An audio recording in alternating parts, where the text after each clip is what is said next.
쉬운 말 성경 마태복음 11장.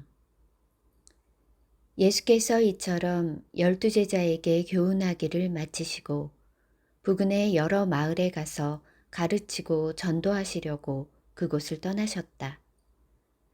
그 무렵 감옥에 갇힌 세례 요한은 그리스도께서 하신 일을 모두 전해 듣고 자기 제자들을 예수께 보내어 질문했다.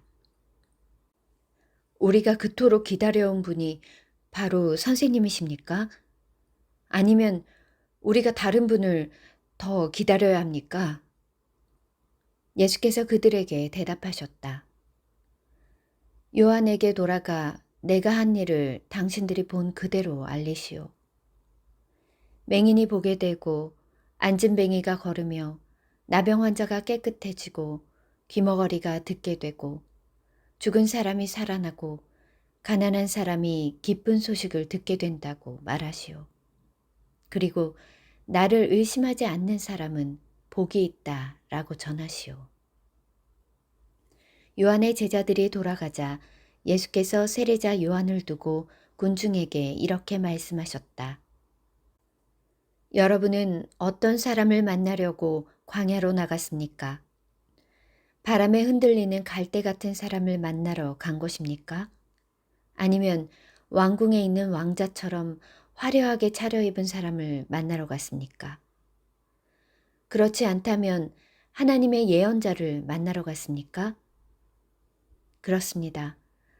사실 그는 예언자보다 더 훌륭한 사람입니다. 이 사람 요한을 두고 성경은 기록하기를 보라, 내가 너보다 앞서 내 사자를 보내겠다. 그가 내 앞에 내 길을 준비하고 닦을 것이다 했습니다. 내가 진정으로 여러분에게 말합니다. 일찍이 여자의 몸을 통해 태어난 사람들 중에 세례 요한보다 더 큰 인물은 없습니다. 그러나 하늘나라에서는 가장 작은 사람이라도 요한보다 더 큽니다. 세례 요한 때부터 지금까지 하늘나라는 계속 침략을 당하고 있습니다. 그런데 침략하는 자들이야말로 하늘나라를 차지하게 될 것입니다. 모든 예언서와 율법이 예언하는 일은 세례 요한에게서 끝납니다.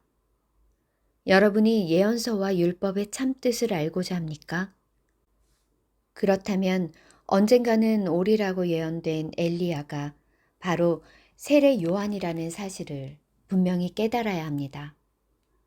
들을 귀가 있는 사람은 알아들으십시오. 이 세대를 무엇에 비길 수 있을까요?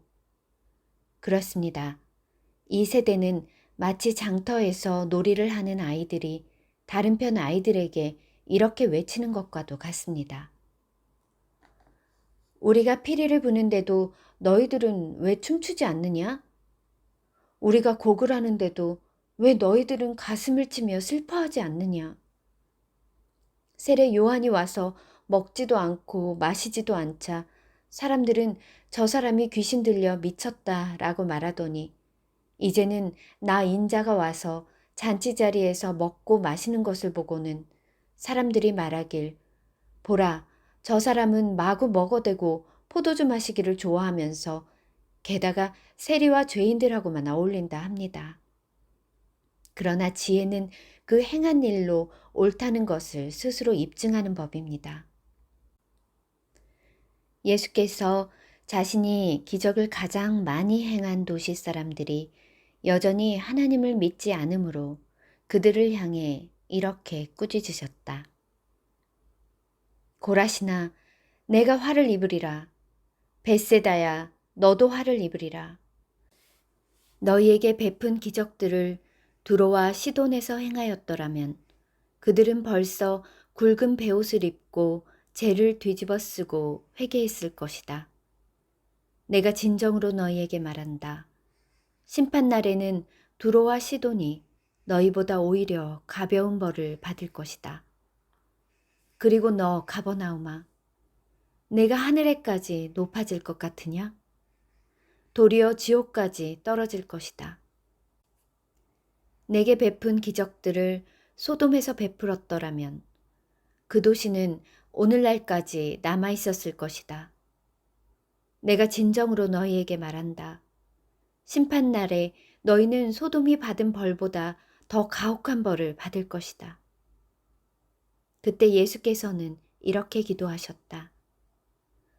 하늘과 땅의 주님이신 아버지, 아버지께서는 스스로 똑똑하다고 여기는 자들에게는 이 진리를 감추시고 도리어 순전한 어린아이들에게는 이 진리를 나타내 보이시니 감사합니다. 그렇습니다. 아버지, 이것이 아버지의 기쁘신 뜻이었습니다. 아버지께서는 모든 것을 제게 맡기셨습니다. 오직 아버지 외에는 아들을